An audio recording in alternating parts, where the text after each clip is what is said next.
guys, and welcome back to another episode of Total Control with SD Huesca. So, the day after the night before, the match against Bilbao, it was an interesting one. I feel like the first half we were pretty much neck and neck with them. Actually probably had the better chance in the first half. And then in the second half, things just sort of changed, and it didn't change for the better. Now, that could have been things that they did, and it could have been things that I did. But what's for sure is the fact that I think we conceded that goal because of the changes I made to our defending free kick setup before the match. So I have reverted that. Not completely. I've made it so that they're no longer man marking. They're now just going back, and we've still got one guy marking tool player because I feel like we were asking them and mismatching them against players that were clearly going to outnumber them.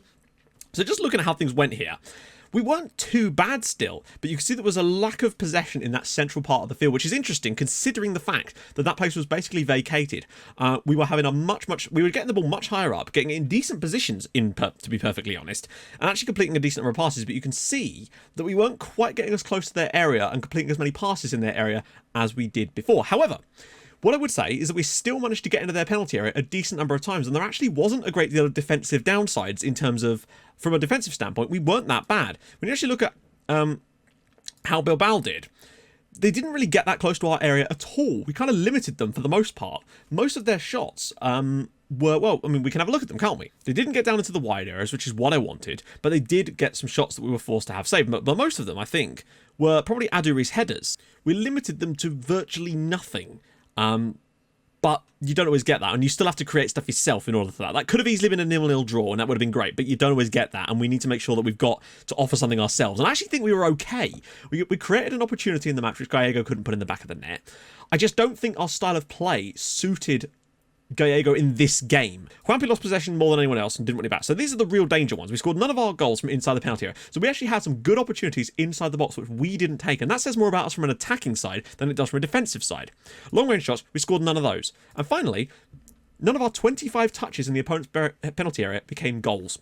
Betis are expected to come 10th this year, so it's still not going to be an easy game, particularly away from home. Okay, so we're not in the relegation zone now as a result of other teams doing worse, which is always nice. The training schedule for next week, I've put in a defensive one, and I've modified it a little bit, because we really do need to work on that. I've taken out some of the wide defensive stuff, because that's just not what we're really going to do, but I am, however, going to take out one of the engaged, if I'm going to take out the engaged one, and I'm going to bring in something different instead. I'm going to bring in chance creation again, because we really do need to keep working on creating chances. I think we're looking pretty good at the back despite the goal conceded, but we definitely need to be taking our chances going forward. So my scout has now finished Gabardino Mango. The issue, as some of you pointed out in the comments, and I had noticed it as well when I was looking back, is he's got terrible composure.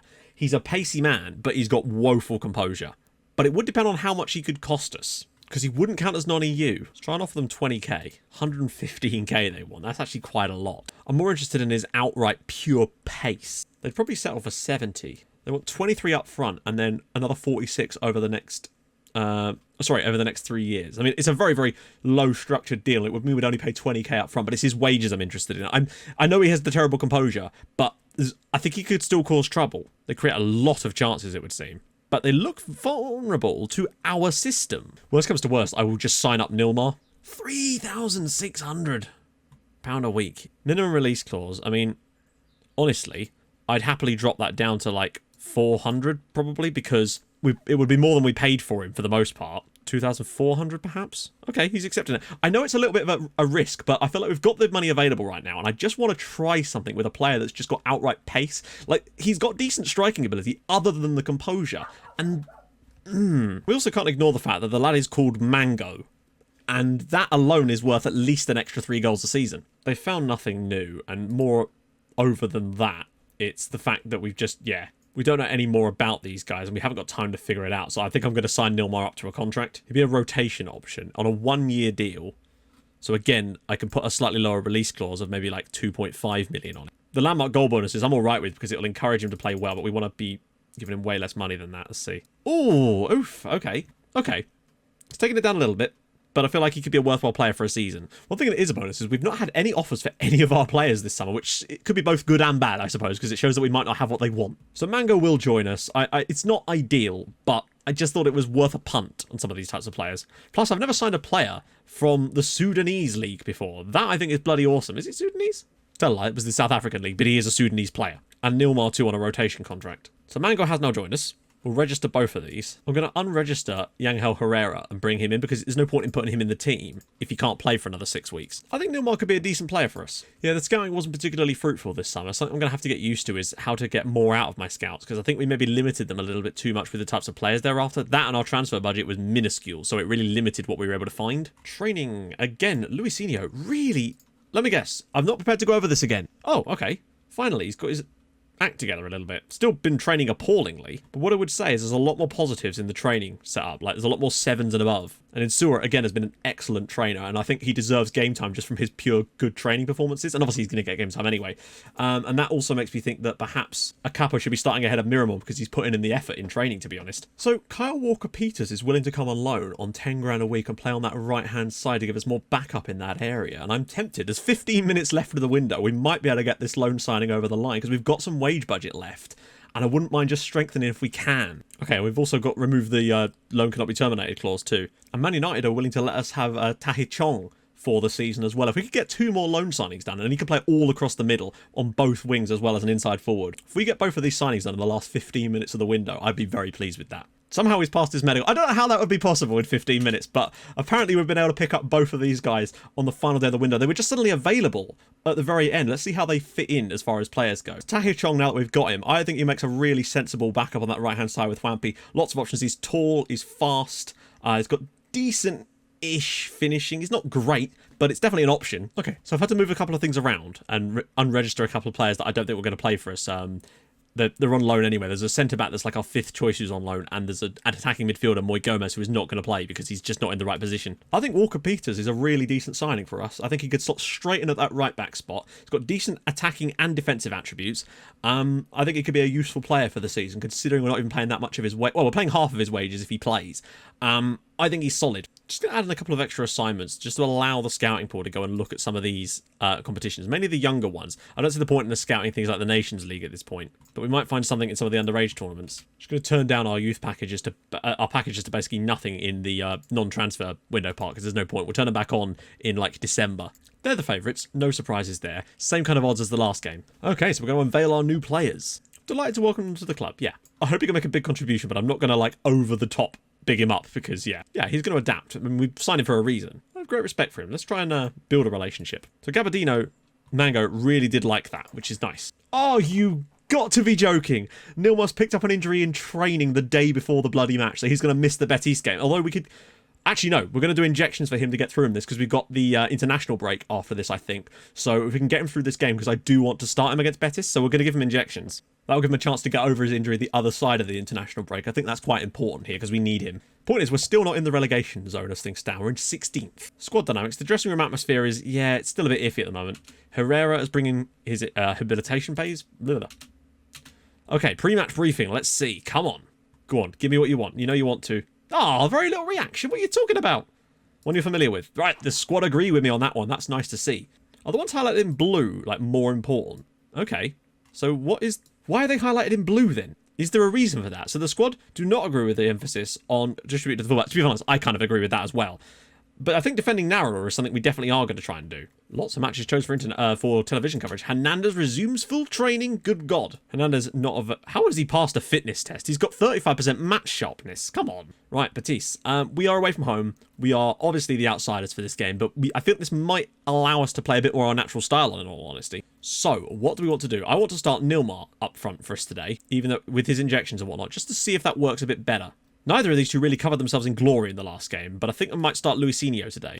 And Kyle Walker-Peters will definitely be starting. Polido played a lot worse than Insua in the last game, so Esheta will come back in there. Hopefully he'll be strong at the back as a result of that too. William Carvalho is going to be their main man. They've got no inside forwards as such, just traditional wingers, but they've got a lot of wing backs too, so there's going to be a lot of wide play. So we'll see how they tend to set up. Attacking, which could leave us some spaces. If they're going to keep throwing men forward, we can absorb the pressure and try to launch on the counter. Let's check out the analyst reports. How many games have we got? Oh, a few options here. Okay. So they've played that system a few times now. An emphasis on the right, but not overly emphasising the right. They're definitely more of a short passing team. Not a lot of long balls at all, which means that they probably will win a lot of possession against us. Positional heat map, look at this. It's very right-sided. They like to play out from the back, I would suggest. So that's fine. We can really go after this right-hand side. Passing network, pretty balanced, actually, in spite of that. But it does seem that they like a through ball, but that implies that they're going to be playing quite fast on the break, and we should be able to absorb that with our deeper line. Penalty area centre, very much so. Placed shots from the right wing, so that's definitely an important situation. But they also concede a lot from the right wing, and that might work for us because Hwampy plays there. They concede a few through balls too, which again, could play into our hands with Nilmar. They've created a fair number of chances against it because they've played it a decent amount, but they've also conceded a lot of opportunities. So with that in mind, I think what we're going to do is not go after Teo like that. We're going to just get off of these because he's clearly going to be important, but not that important. Javi Garcia, no. Carvalho's their main man in terms of creativity, and Joaquin, I think he's the one that is going to be causing all sorts of problems. I think we're going to go after him, try and really nullify their threat down that right-hand side and stop them before they even get the opportunity to get balls into the box. Although it seems that they're probably going to try and break in pace and try to get balls in behind us. So hopefully the deep line will prevent that and we'll be able to break ourselves with Nilmar over the top with Hwampy and all sorts of other stuff. And the fact that we've got Walker Peters as well now on that right-hand side should give us a little bit more going forward. Again, I would be very surprised if we were able to take anything from this game, but if we do, it's good points. They're 10th in the league, so it wouldn't be out of the question for us to try and take points here. We've obviously got to hope to take points from every game, but you've got to be realistic about what our expectations lie. Not important to not rush him back into action. Right, here we go. What can we do against Betis? So a very, very fast start there. Gaillar's back in the team, obviously. The injury was a very, very minor one and wins us the throw automatically. Now, I feel like we're going to be better on the break today because they're going to try and impose themselves on us a bit more. And that's fine because it might give us more opportunities. Nilmar, Miero. Gaillar could turn inside and shoot. Nice. Shot in the opening few seconds of the match. Lo Celso. So the thing I'm noticing straight away is look at the amount of space. When we've got the ball, they're leaving their fullbacks their wingers very, very pushed up, and they're not tracking our wide men whatsoever. So that could lead to an awful lot of overlaps on this right-hand side and the left, frankly. Walker Peters. If he can get balls into the box... Oh, damn it, though. He's got to be better than that, but it... Uh-oh. Huge breakaway. Leon's gone a bit too wide, I think. Well, we're conceded inside the first minute. They are leaving a lot of players up the pitch, which definitely could help us, but not if we play dreadful passes like that one from Walker Peters right there. Just straight into our midfield and just completely blitzed on the break here. I thought the chance had kind of gone when Leon gets the ball out wide, but it's a simple ball across for him, and Lo Celso, not a best finish from him really, because it goes straight towards the goalkeeper, and now we trail by a goal after 1 minute of the match. I think there's going to be a space for us in this game, but we've got a lot of possession so far, so we'll see how that carries on. If we continue to have loads of the ball, then we might have to look towards something a little bit different. Oh, Gaillar! Over the crossbar. Better. Oh, Teo getting forward. Cleared away. Here we go. Gaillar, finally we've got a bit of a breakaway, potentially. Got to use that. Please find... He's going to just concede a corner, isn't he? Gaillar's ball. Hwampy! What a strike that was, and a really nice piece of counter-attacking football. That is what we're trying to find. We finally created one of those opportunities. Maybe he should have done better. Hwampy's ball. Headed away. Uh-oh. We've not been bad so far. Look, there was a few little shaky moments here and there, but there's definitely some positive signs again. Oh, Hwampy, nice work again. Digs one out. Gaillar, can he put the ball across? He does! Rivera. Hwampy. Oh, he's offside. Jovanovic. Yeah, there's definitely a lot of space in these wide areas. Hwampy again. Picks it up. Got to look in behind for Nilmar. Here we go. He's in. One touch. Ah, it's too deep. Too deep. Gets the shot away. But again, that's more like what I want to be seeing from us. They've had a decent number of shots, but they're mostly... Well, they're all off target other than their goal. Which is a good sign, I suppose. Oh, God. Lots of space now. Joaquin. Blocked again. Hard to know where to go from here. A goal down. They've only had one shot on target, and it was the goal. It's another tough one to know, because they've had a lot of shots, sure, but it's mostly been, not even from range, just really bad finishing for them. And Leon has been limited to nothing in terms of his actual chances himself. Teo's completed no crosses, but Joaquin is completing 31% of his crosses. Miero's been excellent. Nilmar's had nothing to work with, unfortunately. I think we need to look to overlap on both wings. Nilmar's just had nothing to go on so far. Hwampy's looked better. We've got to come up with something. We've not been fantastic. I don't know. It's one of those weird ones where they have only scored from... They've scored from their only shot on target. Joaquin's ball in. Oh my God. Just completely free. Nilmar's been poor, unfortunately. Maybe he's nursing the injury slightly. We're going to go with Gallego today.